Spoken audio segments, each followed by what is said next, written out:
ಆತ್ಮೀಯ ಬಂಧುಗಳೇ, ಇದೇ ತಿಂಗಳು 28ನೇ ತಾರೀಕು ಕರ್ನಾಟಕ ರಕ್ಷಣಾ ವೇದಿಕೆಯ ಅಭಿಮಾನಿ ಬಳಗ ಚಿಕ್ಕಪೇಟೆ ವೃತ್ತದಲ್ಲಿ 20ನೇ ಕರ್ನಾಟಕ ರಾಜ್ಯೋತ್ಸವವನ್ನು ಆಚರಣೆ ಮಾಡ್ತಾಯಿದ್ದಾರೆ.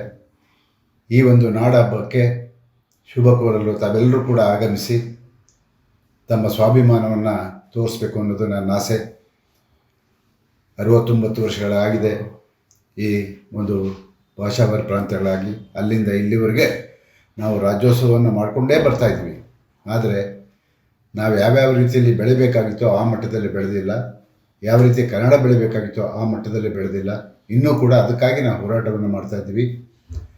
ಯಾವುದೇ ಬಂದಂಥ ಸರ್ಕಾರಗಳು ಕೂಡ ಇದನ್ನು ಬಗ್ಗೆ ಹೆಚ್ಚಿನ ಚಿಂತನೆಯನ್ನು ಮಾಡ್ತಾಯಿಲ್ಲ. ಇವೆಲ್ಲವನ್ನು ಮನಗಂಡು ಇವತ್ತು ಎಲ್ಲ ಕನ್ನಡಪರ ಸಂಘಟನೆಗಳು ಕೂಡ ಒಂದಲ್ಲ ಒಂದು ರೀತಿಯಲ್ಲಿ ಹೋರಾಟ ಮಾಡಿಕೊಂಡೇ ಬಂದಿದ್ದಾರೆ.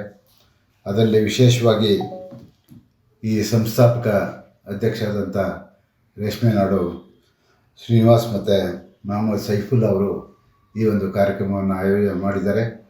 ಚಿಕ್ಕಪೇಟೆ ಎಲ್ಲ ಬಂಧುಗಳು ಅವತ್ತು ಬೆಳಗ್ಗೆ 10:30 ಗಂಟೆಯಿಂದ ಸಂಜೆ 6 ಗಂಟೆವರೆಗೂ ಈ ಕಾರ್ಯಕ್ರಮ ನಡೆಯುತ್ತೆ.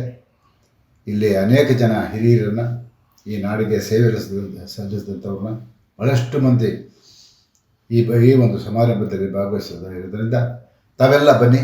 ನಾನು ಆ ಸಮಾರಂಭಕ್ಕೆ ಬರ್ತೀನಿ. ಒಂದು ಹೊಸ ಕಳೆಯನ್ನು ಈ ರಾಜ್ಯೋತ್ಸವಕ್ಕೆ ತಂದುಕೊಡಿ. ಇದು ಕನ್ನಡಿಗರ ಒಂದು ನಾಡ ಹಬ್ಬ. ಹಾಗಾಗಿ ತಮ್ಮೆಲ್ಲರಿಗೂ ಮತ್ತೊಮ್ಮೆ ಈ ರಾಜ್ಯೋತ್ಸವಕ್ಕೆ ಮತ್ತು ಈ ಒಂದು ಸಮಾರಂಭಕ್ಕೆ ಅತ್ಯಂತ ಆತ್ಮೀಯವಾಗಿ ಸ್ವಾಗತವನ್ನು ಮಾಡ್ತಾಯಿದ್ದೀನಿ. ನಮಸ್ಕಾರ.